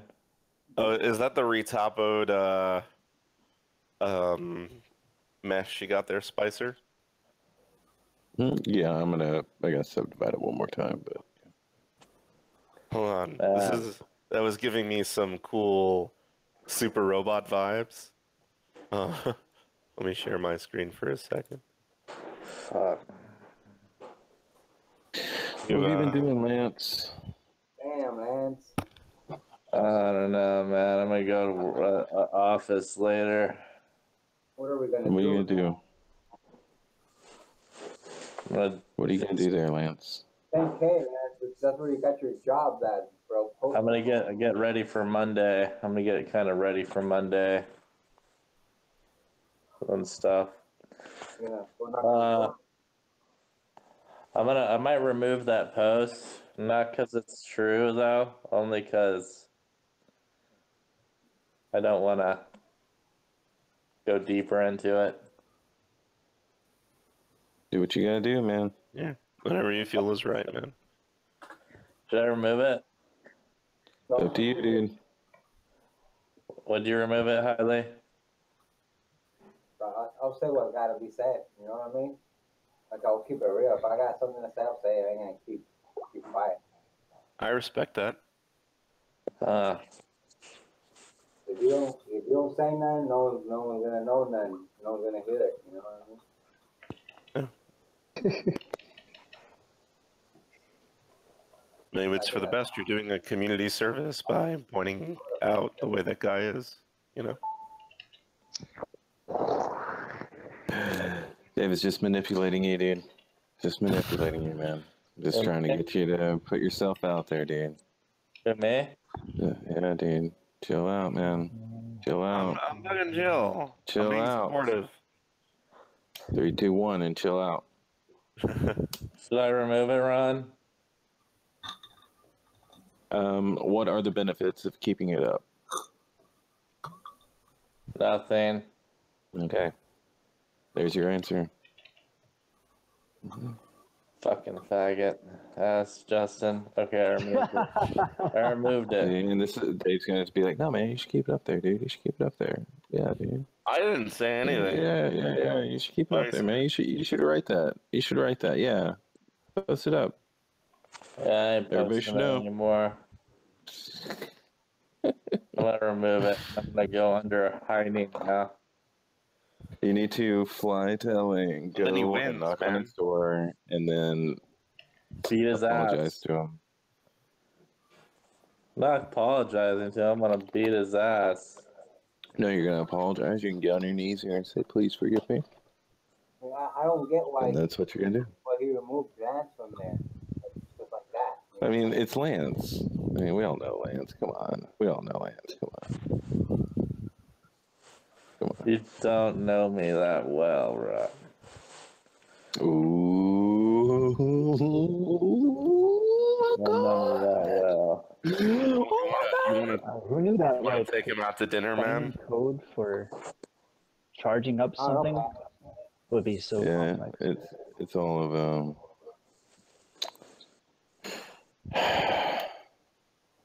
Can't believe you got him in trouble. Why would you get him in trouble? I didn't get him in trouble. I told him Yeah, you not to. did. You didn't. You're like, I'm proud of you. No, I still think he did the you. right thing. He did the right thing. He stood his ground for what was right instead of What just about going you? with Why didn't you politics. write something? Why didn't you write something? Because my whole thing was I didn't want back in the group. I just felt like if they were going to be like that, then I didn't. Drop it. I don't believe that, dude. I don't believe that. I was barely active in it in the first place. It was just the principle of the matter for me. See? But I thought we were like, Well, guys, I'm I stopped recording talking about it. We're done. Stream is over. Why do you got to bring up drama, Spicer? Whatever, dude. For the last week we've been dealing with this shit. Well, now it's over. It's done. We won the war. I doubt it. We won the war. Whatever. The Justin Gobi field war.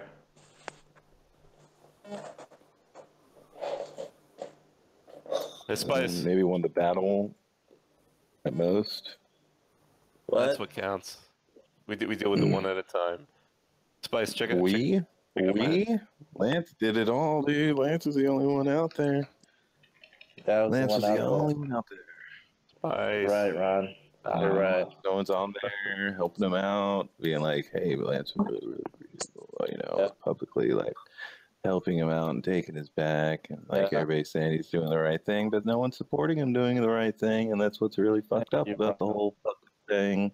Thank you, Ron. No, you were the one not supporting him doing the right thing because you were like, just let it go. Exactly, because it's not worth it. I mean, like, it's not worth it. Why would it have been worth it? But it's like, over what now. lesson was taught? There was no lesson taught. You feel better now. That's what happened. Yeah. And then Lance is ostracized from yet another important group, regardless of how fucked up it is. Motherfuckers gotta eat. No. He wasn't getting paid for that either. Account, buddy. Make another account, join that, and then just gotta talk to the guy, apologize, and then obviously, like, your apology won't mean anything because drink it. You know, drink it, won't mean baby. anything, but it'll make something. No, it won't mean anything to him. I've tried apologizing to that guy before. He doesn't care. Say, hey, you should let Lance back in the group. I'm sorry for, just say that. No, I'm just kidding. Don't say that. I would never, ever. Ever. You do it, right? We need to make a freelance website. Freelance. Freelance Lance Baker.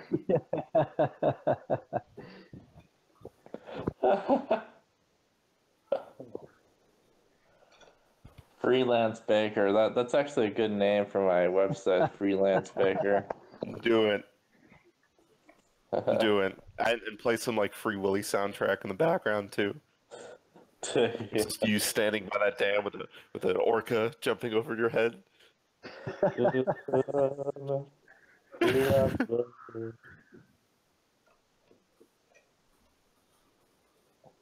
Hey Spice. Mm-hmm. Check it out. What? Oh, check out my screen. What is it? Better be fucking amazing. I'm gonna call it from my stream. A decent stopping point for this guy. Where are you going though? You're not going anywhere. You can't go. I'll hang out for a little bit, but I'm gonna stop the stream. Who's talking now? I am Leo. You know Leo. You know Leo. No, I haven't memorized everyone's voices. From patreon.com/thunderstormart or facebook.com/thunderstormart or artstation.com/thunderstormart. Alright, good stream. Peace.